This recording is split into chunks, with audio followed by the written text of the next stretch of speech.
BFM Business. Toute l'info éco et business à la mi-journée. 60 minutes business. Guillaume Paul.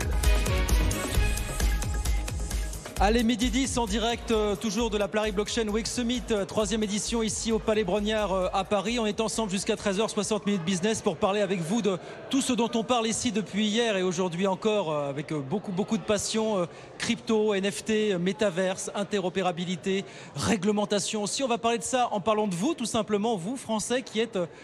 de plus en plus investi en actifs numériques au sens large. On verra ça dans un instant avec notre première invitée, Claire Balva, que je salue. Bonjour Claire. Bonjour. Bonjour, directrice blockchain et crypto KPMG France. On parle un petit peu des entreprises aussi qui de plus en plus s'intéressent et s'emparent de ces sujets. On en parlera avec nos invités également dans quelques instants sur BFM Business. Je vais commencer avec vous Claire, parce que KPMG a sorti des chiffres absolument incroyables il y a de ça quelques semaines. 8% des Français investis en actifs numériques au sens large, pas seulement les crypto-monnaies, on inclut aussi les NFT et les autres actifs. 8% en pourcentage, c'est plus que le pourcentage de Français investis en actions aujourd'hui, Claire, c'est ça hein? Investis en actions en direct. En direct, tout à fait. Ouais, c'est ça. C'est ça, c'est effectivement un sondage qu'on a mené pour l'ADAN, qui est l'association des professionnels du secteur, et qu'on a fait réaliser par Ipsos auprès d'un échantillon représentatif des Français de 2000 personnes. Et donc effectivement, on a 8% des Français qui détiennent des crypto-actifs au sens large, donc crypto-monnaies. Et dans ces 8%, on a 2% qui détiennent des NFT. C'est ça. Donc c'est un chiffre qui nous a impressionnés, même nous, parce que les NFT sont des actifs assez récents. Mais c'est un chiffre qui est impressionnant puisqu'il est supérieur au nombre de Français qui détiennent des actions en direct. C'est 6,7% du côté de l'AMF. On compare ça au chiffre de 2021 sur le Bitcoin, c'était 3%. Ça veut dire que finalement, les douches froides auxquelles nous a de temps en temps habitué le Bitcoin, ça n'a pas refroidi les ardeurs des Français fondamentalement. Ça aussi, c'est signe d'une évolution quand même. Il faut bien voir que les Français investissent des montants raisonnables. Ils voient ces actifs plutôt comme une diversification de leur épargne. On remarque qu'il y a 3/4 d'entre eux qui ont investi moins de 10% du total de leur épargne. Donc ils ne vont pas aller mettre toutes leurs économies en crypto. Ils le voient vraiment comme une diversification, comme on achèterait d'autres produits financiers et comme une protection aussi contre l'inflation, qui est l'une des raisons d'investissement. Ça reste un placement de jeunes. Je crois que la moitié des Français investis ont moins de 35 ans. Voilà. C'est ça, 46% ont moins de 35 ans, alors que les moins de 35 ans représentent 25% de la population. Donc il y a une très grosse surreprésentation des jeunes. Absolument. Il y a un leitmotiv qui revient dans la communauté qui est de dire c'est plus un sujet négligeable tout ça. On a beaucoup entendu ça. Il faut que les candidats, notamment à la présidentielle, les pouvoirs publics s'en emparent. Ça veut dire quoi s'en emparer concrètement? Qu'est-ce que vous demandez, vous, aujourd'hui, aux pouvoirs publics, Claire, par exemple, pour vous? Il faut que les pouvoirs publics, mais les entreprises aussi, se rendent compte que les crypto-monnaies, c'est un sujet de souveraineté. C'est un nouveau secteur. En fait, les cryptos font à la finance ce qu'Internet a fait au monde de l'information. Et donc aujourd'hui, on se rend bien compte qu'on a un peu raté le virage d'Internet, que les GAFA, les grandes entreprises du numérique, sont plutôt aux États-Unis. En tout cas, elles sont peu en Europe, peu en France. Et donc, il ne faut pas reproduire cette erreur avec les crypto-monnaies. Il faut avoir des acteurs importants sur notre sol pour pouvoir justement réguler aussi ces acteurs-là comme on le souhaite, pour pouvoir imposer nos standards. Et donc, c'est extrêmement important du point de vue de la souveraineté d'attirer ces acteurs chez nous. Et donc ça, c'est un sujet politique. Et donc c'est pour ça que les candidats ont tout intérêt à se positionner sur ce sujet, parce que c'est un secteur d'avenir qui recrute aussi énormément, on l'avait montré dans l'étude. Je salue nos invités qui sont également avec nous au plateau, avec qui on va discuter dans un instant. Paul Frambaud, bonjour Paul, bienvenue. Bonjour. PDG fondateur de Morpholabs, on est dans la DeFi, la finance décentralisée, on parlera tous avec vous dans un instant. Et puis Gonzague Grandval qui est à mes côtés, bonjour, Gonzague, PDG fondateur de Scheme, on parlera un petit peu des entreprises. Un mot là-dessus, quand on dit il faut que les pouvoirs publics s'emparent de ce phénomène. Qu'est-ce que vous dites, vous, Gonzague, à ce sujet? D'un mot. Je crois que Claire l'a très bien résumé. Les cryptos existent depuis 12-13 ans maintenant. On remarque que depuis 12 ans, les institutions publiques ils vont à reculons, freinent des cas de fer. Il est vraiment désormais temps de se rendre compte de ce qui est en train de se passer, de la révolution, parce que c'est une révolution à l'échelle d'une génération qui se produit, qui va extrêmement vite, beaucoup plus vite dans certains pays que dans le nôtre, parce qu'on a des institutionnels, des politiques qui n'ont pas voulu faire l'effort de comprendre. Et il y a un gros besoin d'apprentissage. On le voit chez tous les clients avec qui on peut parler. Il faut comprendre de quoi on parle, comprendre comment ça marche et faire l'effort d'accepter que le monde change et que ces monnaies viennent s'immiscer dans tous les pans de l'économie. Paul, vous êtes d'accord avec ça? Le monde change, il faut encore que les générations D'autres SUS en emparent de ces sujets fondamentalement. Juste d'un mot là-dessus. Oui, complètement. Ouais. Je rejoins les 2 points qui ont été évoqués. On a besoin aujourd'hui d'un cadre juridique minimal, un cadre fiscal minimal pour permettre aux entrepreneurs de ne pas partir en fait. Parce que c'est le phénomène qu'on observe aujourd'hui. C'est qu'on part de la France très rapidement. Ce n'est pas le cas de Morpholabs, mais de beaucoup d'entreprises dans les secteurs. Ouais. Claire, un mot avec vous sur tout ce qui concerne la réglementation. Parce qu'on voit que oui, les Français, un peu partout dans le monde, on s'empare des actifs numériques au sens large. Bruxelles est en train de vouloir instaurer une réglementation. Pour faire quoi? Et pour vous, quelles sont les lignes à ne pas franchir si on ne veut pas casser la dynamique, la philosophie des crypto-monnaies notamment? L'objectif de ce qui est discuté à Bruxelles, j'imagine que vous parlez du règlement MiCA notamment, c'est d'harmoniser l'ensemble des législations européennes qui ont forcément avancé ces dernières années sur les cryptos. Par exemple, en France, il y a un enregistrement à avoir quand vous êtes une plateforme d'échange auprès de l'autorité des marchés financiers.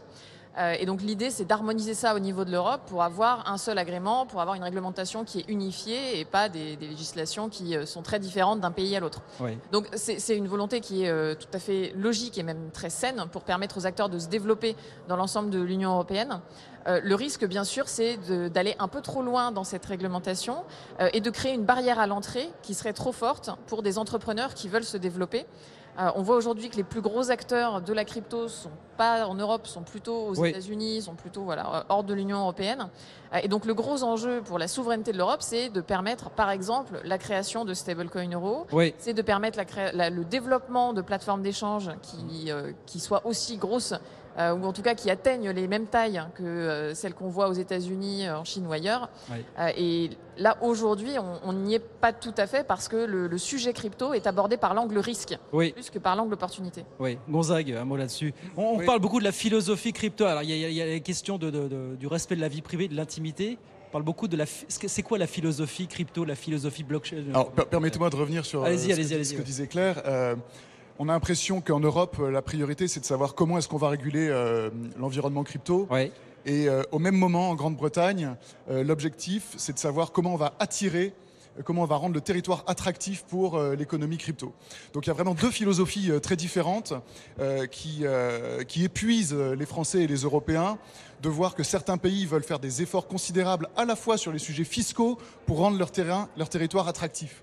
Donc ce sont des tabous en Europe, c'est un gros tabou en France, mais comment rendre le territoire fiscal attractif pour que les entrepreneurs y restent et idéalement d'autres viennent s'installer en France ou en Europe pour développer leurs activités. Paul Frambaud, d'un mot là-dessus, et puis on reviendra bien sûr sur ce que vous faites après, mais voilà, les barrières, est-ce qu'il y a des choses dont vous souffrez, une réglementation peut-être un petit peu trop frileuse? Une absence de régulation. Absence de régulation, surtout dans les sujets les plus innovants de la blockchain. Donc, en l'occurrence, la finance décentralisée, on aura l'occasion d'en reparler, où il n'y a vraiment aucun cadre et c'est même a priori pas prévu dans les prochaines régulations qu'il y ait un cadre pour ce genre d'activité.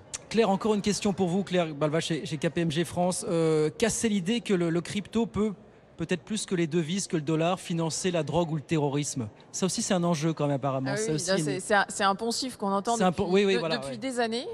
Alors que, et ça a été démontré par de nombreuses études, je pense aux études de Chainalysis par exemple, qui est une entreprise qui analyse les données sur les différentes blockchains. Aujourd'hui, en proportion, il y a moins de financement d'activités illicites en crypto qu'en dollars ou qu'en euros ou que dans les monnaies traditionnelles. Ça, c'est vraiment important de le rappeler parce qu'il y a cette espèce de crainte et d'obsession quasiment que les cryptos vont financer le terrorisme, vont financer la drogue, alors que c'est faux. En tout cas, elles ne les financent pas plus que l'euro ou le dollar. Donc il y a une force de traçabilité en plus sur ces outils qui permettent de lutter contre le crime en analysant les données. Donc faut essayer de démystifier, on le répète depuis plusieurs années. Gonzague, d'un mot là-dessus. Pourtant, toutes ces analyses partent de chiffres qui sont faux. Donc on est en train de débattre régulièrement à chaque fois dans chaque débat sur les cryptos de cette criminalité sur les cryptos. C'est le poncif qu'on la vie dure effectivement. C'est 200 fois moins que le dollar.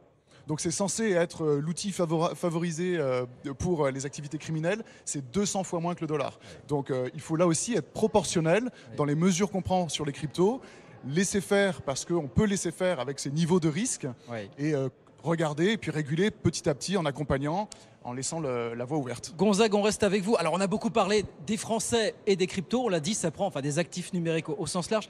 Un mot sur les entreprises, quelques mots sur les entreprises, parce qu'on le raconte ici depuis hier sur BFM Business, on voit beaucoup d'entreprises françaises notamment qui sont là, qui s'emparent de ces sujets, qui s'emparent de ces thèmes. Vous me disiez, on préparait tout à l'heure cette émission, vous me disiez, il y a beaucoup d'entreprises qui s'emparent de ces thèmes, mais qui ont encore besoin de savoir quel projet, pour quelle finalité finalement. C'est quoi aujourd'hui l'état d'esprit des boîtes en France? Oui, c'est ça. C'est qu'aujourd'hui, il y a beaucoup d'agitation, d'effervescence autour du phénomène des NFT en particulier, de la finance décentralisée, pas mal de sujets. Et donc, les entreprises souhaitent rentrer, mettre un pied dans ce bain-là. Oui. Et souvent ont quelques idées préconçues sur ce qu'elles pourraient faire. Et elles viennent découvrir, et je pense que Claire pourra témoigner de ce type de rencontre, elles viennent découvrir ce qu'est la crypto finalement, parce que quand on fait des NFT, on fait de la crypto, et quand on fait de la crypto, il faut reprendre le sujet par le départ, et donc savoir ce qu'est Bitcoin, ce qu'est un Ether, ce qu'est une blockchain, comment ça fonctionne, et comment on va pouvoir acquérir, transacter, échanger sur ces réseaux-là. Et donc souvent, ça passe par une étape simple, c'est à des COMEX ou à des groupes de travail, aller acheter un ledger pour stocker des cryptos, aller acheter quelques euros de crypto, commencer à faire des échanges et puis aller acheter un premier NFT pas cher. Ouais. Découvrez petit à petit comment on rentre dans ce milieu-là, quelle est justement la philosophie, quels sont les usages, et ensuite vous réussirez à comprendre comment rentrer dans le bain des NFT, quelle philosophie justement anime cet écosystème qui est un peu particulier quand même, qui est très jeune et qui a des codes assez nouveaux, qui ne sont pas ceux des entreprises institutionnelles. Il y a des groupes en France qui avancent très vite, on parlait de Casino notamment. Oui, alors nous on a la chance de travailler avec Casino sur un euro numérique qui a été lancé par le groupe. Et puis également, le groupe a pas mal d'initiatives dans le domaine des NFT, du Web3, c'est-à-dire des métavers et tous ces types de lieux d'échange. Et ils ont pris le parti d'essayer, de tester, de mettre les mains dedans, de construire des territoires sur des métavers et de voir ce qu'ils pourraient y faire. Un mot là-dessus, Claire. Alors, toute proportion gardée, enfin, je vais faire mon ancien combattant. Ça me rappelle un petit peu, il y a 20-25 ans, quand les grandes entreprises se disaient il faut être sur Internet. On ne sait pas exactement pourquoi, mais il faut y être. Voilà, je fais un petit peu ce parallèle. Je ne sais pas si vous le faites, vous aussi. Oui, bien sûr. Il y a un côté, on dit FOMO pour Fear of Missing Out, donc la peur de louper quelque chose. Ouais. Très clairement, ça en fait partie. Mais je trouve aussi qu'il y a une prise de conscience au sein des entreprises. Et là où le mot crypto ou Bitcoin était tabou il y a encore 5 ans, c'est vrai. Ça a beaucoup changé. C'est passé par une acculturation parfois à titre personnel finalement des personnes qui travaillent dans ces entreprises, puisqu'il ne faut pas oublier que les responsables des entreprises ont aussi une vie personnelle, qu'ils ont parfois acheté de la crypto. Des grands noms institutionnels du monde de la finance qui ont offert une respectabilité aux crypto-monnaies effectivement. Bien sûr, et donc forcément ces personnes-là, elles poussent le sujet en interne et donc ça permet une acculturation au niveau des entreprises. Mais ces entreprises, elles sont aussi attentes d'un peu plus de régulation, d'un peu plus de règles établies en l'occurrence. C'est ça aussi qui freine forcément, on imagine aujourd'hui. Alors ça dépend du métier, effectivement, je le remarque beaucoup dans le secteur bancaire, qui a cette crainte effectivement de la réglementation des crypto-monnaies et de la conformité. En revanche, dans d'autres secteurs, c'est pas tellement le cas. Quand vous êtes une entreprise de luxe, par exemple, et que vous voulez faire du NFT et acheter de la crypto, il n'y a pas tellement de crainte réglementaire. Vous pouvez y aller, vous pouvez en acheter, vous pouvez émettre des NFT. Alors, midi 23, on est toujours ensemble sur BFM Business, ici depuis le Palais Brongniart. Allons voir concrètement ce que tout ça fait et produit sur notre quotidien. Paul, on est avec vous, donc Paul Frambaud, PDG, fondateur de Morpholabs. On est dans ce qu'on appelle la finance décentralisée, la DeFi. On fait le pitch, allez, en 20 secondes de ce qu'est la DeFi aujourd'hui, Paul. Expliquez-nous ça de manière très bien pédago, sûr. Pour faire très simple, en fait, les crypto-monnaies, ça permet d'échanger de l'argent sans intermédiaire financier. La DeFi, c'est l'étape d'après, à savoir avoir des services financiers, échanger des devises, faire des prêts, des emprunts, sans intermédiaire financier. Donc sans banque, concrètement, derrière. Et là, c'est une autre révolution que vous préparez finalement dans le monde de la finance. Oui, tout à fait. C'est ça l'idée. Ouais, l'idée, c'est de la finance à but non lucratif que vous offrez finalement. Alors, dans une certaine mesure, oui. C'est-à-dire que la manière dont c'est organisé, la suivante. C'est-à-dire qu'on a l'intermédiaire financier d'avant, donc une banque, qui avait un business model autour de l'opération d'un service financier, à savoir avoir des infrastructures qui permettaient aux gens de faire un prêt, faire un emprunt, etc. Aujourd'hui, c'est remplacé par un algorithme qui est sur la blockchain. Donc le business model est très différent. On ne fait pas d'argent en opérant le service financier en tant que tel, mais en produisant des services pour cet algorithme. Voilà. Donc l'algorithme en tant que tel, il est dans une logique de ne pas faire de profit, mais de fournir un service financier. Mais on a tout un tas d'acteurs comme Morpholabs qui travaillent pour Morpho et qui produit du code, des algorithmes, des mathématiques pour faire évoluer le service financier. Donc on est payé pour faire avancer la finance plutôt que d'opérer la finance. C'est ce que vous appelez les vertus sociales de la blockchain. Alors on découvre que et vous dites qu'il y en a beaucoup d'autres. La blockchain peut offrir beaucoup de vertus sociales comme ça finalement. C'est ça l'idée. Oui, tout à fait. Et entre autres, permettre de l'efficacité dans les primitives financières, donc prêter, emprunter de manière le plus efficace possible, avec encore une fois un opérateur financier qui n'est pas dans la recherche du profit, Oui. C'est quelque chose qui fournit à l'utilisateur final, évidemment, une liberté financière. Ce qu'il faut préciser, alors on a parlé des particuliers, des entreprises, mais contracter des prêts, emprunter des actifs numériques, c'est pas forcément des cryptos, ça va être beaucoup plus large. Ça peut concerner et les particuliers et les entreprises, oui, Paul, au quotidien. tout à fait. Alors, il faut distinguer crypto-monnaie, donc la monnaie qu'on utilise pour Ouais. acheter des biens, etc., Ouais. et crypto-actifs qui peuvent globalement regrouper tout et n'importe quoi. Ça peut être des actions, on peut imaginer très bien un NFT qui est l'acte de propriété d'un bien réel, on peut imaginer du crédit carbone, voilà. C'est ça. Donc, c'est des systèmes financiers qui sont compatibles avec toute une diversité d'actifs et qui sont très faciles d'accès finalement. Et vous dites, on ne mesure pas toutes les opportunités offertes par les déploiements de l'open source sur la blockchain, voilà, avec opportunités considérables finalement. Oui, tout à fait. Ouais. Ouais. Alors, une des grosses différences entre la finance décentralisée et la finance traditionnelle, Oui. c'est qu'on a une transparence des algorithmes financiers. C'est ça. Ce qui fait que l'utilisateur final est capable de voir précisément quelles sont les marges qui ont été prises Ouais. et comment fonctionnent les algorithmes, ce Ouais. qui n'est pas le cas en finance traditionnelle aujourd'hui. Et le Ouais. deuxième avantage, c'est qu'absolument tout le Ouais. monde peut participer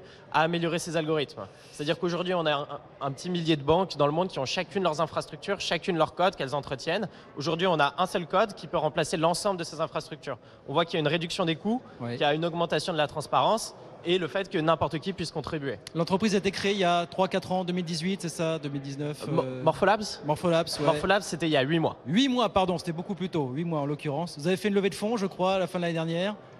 Officiellement, on n'en a fait qu'une, oui. Officiellement, vous en avez fait qu'une, voilà. Et ça avance aujourd'hui. Un mot là-dessus, il nous reste 2 minutes, Claire et Gonzague. Voilà. On est en train de découvrir les formidables opportunités que tout ça va nous offrir au quotidien. On en est vraiment qu'au début d'une révolution, là, très clairement, Gonzague. Enfin, Oui, on en est ne vraiment au soupçonne début. pas tout ce que... On en est vraiment au début. On voit que ce qui se passe avec la finance décentralisée et avec ce qu'on voit aujourd'hui sur les NFT et autres, c'est peut-être le début de l'inflexion d'une exponentielle parce que vraiment les usages vont s'accélérer, l'utilité va s'accélérer également. Donc on assiste à un boom. On ne sait pas si on est avant le boom, mais je pense qu'on est largement avant le boom en fait, parce qu'on n'est encore que 8%, c'est encore un métier de niche.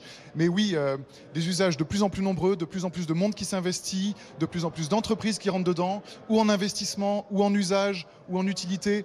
Voilà, ça explose de partout.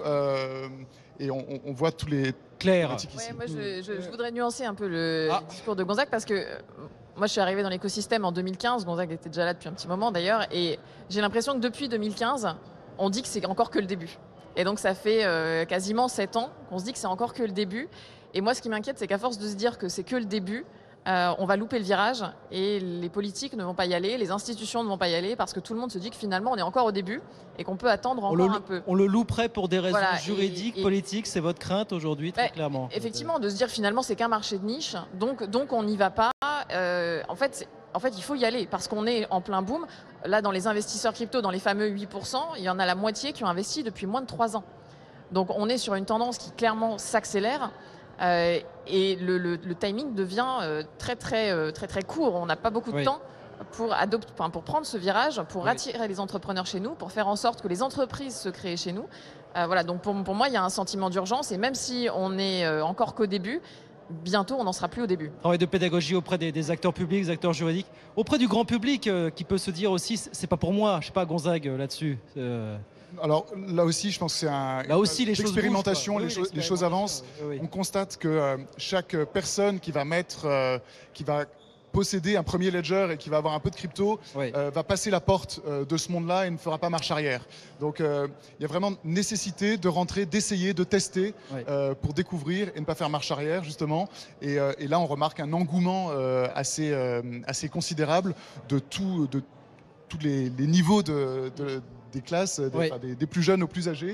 Il faut tester pour comprendre et ensuite expérimenter dans plein de domaines. Le moins qu'on puisse dire, c'est qu'on le voit, cet engouement aussi du côté du Palais Brongniart. Merci beaucoup à tous les trois d'être venus avec nous, d'avoir été avec nous ce midi sur le plateau de 60 minutes business. Claire Balva, donc directrice blockchain et crypto KPMG France.